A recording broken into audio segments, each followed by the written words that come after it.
Death had long devastated the country. No pestilence had ever been so fatal or so hideous. Blood was its avatar and its seal, the redness and the horror of blood.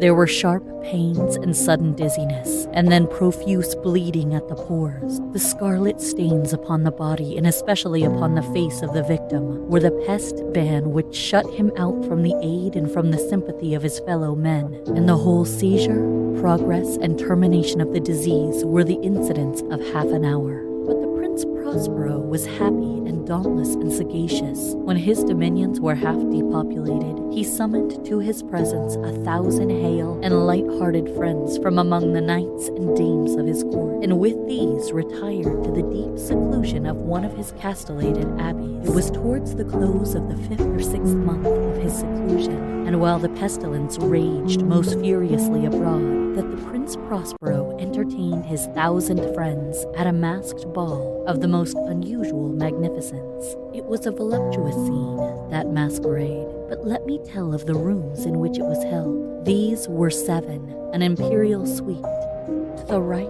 and left, in the middle of each wall, a tall and narrow Gothic window looked out upon a closed corridor which pursued the windings of the suite. These windows were of stained glass whose color varied in accordance with the prevailing hue of the decorations of the chamber into which it opened. That at the eastern extremity was hung, for example, in blue, and vividly blue were its windows. The second chamber was purple in its ornaments and tapestries, and here the panes were purple. The third was green throughout, and so were the casements. The fourth was furnished and lighted with orange, the fifth with white, the sixth with violet. The seventh apartment was closely shrouded in black velvet tapestries that hung all over the ceiling and down the walls, falling in heavy folds upon a carpet of the same material and hue. But in this chamber only, the color of the windows failed to correspond with the decorations. The panes were scarlet, a deep blood color, and the revel went whirlingly on, until at length there commenced the sounding of midnight upon the clock, and there was an uneasy cessation of all things as before. But now there were 12 strokes to be sounded by the bell of the clock, and thus it happened, perhaps, that more of thought crept with more of time into the meditations of the thoughtful among those who revel.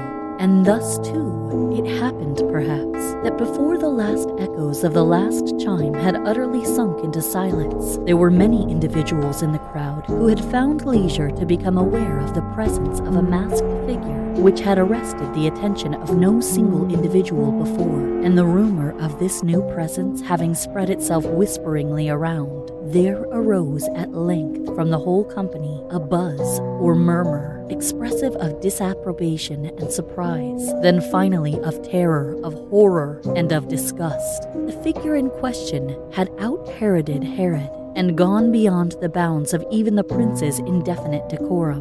There are chords in the hearts of the most reckless which cannot be touched without emotion, even with the utterly lost, to whom life and death are equally jests. There are matters of which no jest can be made. The whole company, indeed, seemed now deeply to feel that in the costume and bearing of the stranger, neither wit nor propriety existed. The figure was tall and gaunt, and shrouded from head to foot in the habiliments of the grave. The mask which concealed the visage was made so nearly to resemble the countenance of a stiffened corpse that the closest scrutiny must have had difficulty in detecting the cheat.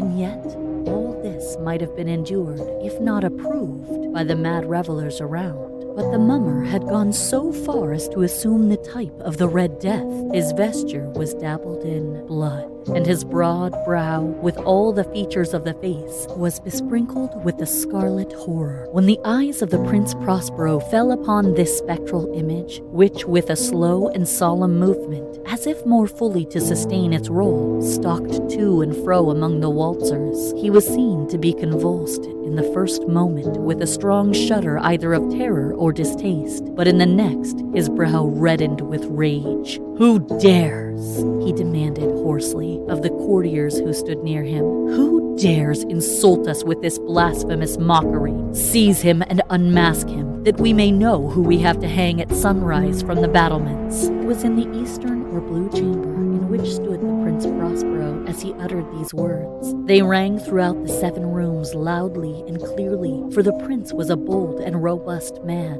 and the music had become hushed at the waving of his hand. It was then, however, that the Prince Prospero, maddening with rage and the shame of his own momentary cowardice, rushed hurriedly through the 6 chambers, while none followed him on account of a deadly terror that had seized upon all. He bore aloft a drawn dagger, and had approached in rapid impetuosity to within 3 or 4 feet of the retreating figure, when the latter, having attained the extremity of the velvet apartment, turned suddenly and confronted his pursuer. There was a sharp cry, and the dagger dropped, gleaming upon the sable carpet, upon which, instantly afterwards, fell prostrate in death the Prince Prospero. Then, summoning the wild courage of despair, a throng of the revelers at once threw themselves into the black apartment, and seizing the mummer, whose tall figure stood erect and motionless within the shadow of the ebony clock, gasped in unutterable horror at finding the grave cerements and corpse-like mask, which they handled with so violent a rudeness, untenanted by any tangible form. And now was acknowledged the presence of the Red Death. He had come like a thief in the night, and one by one dropped the revelers in the bloody bedewed halls of their revel, and died each in the despairing posture of his fall, and the life of the ebony clock went out with that of the last of the gay, and the flames of the tripods expired, and the darkness and decay and the Red Death held illimitable dominion over all.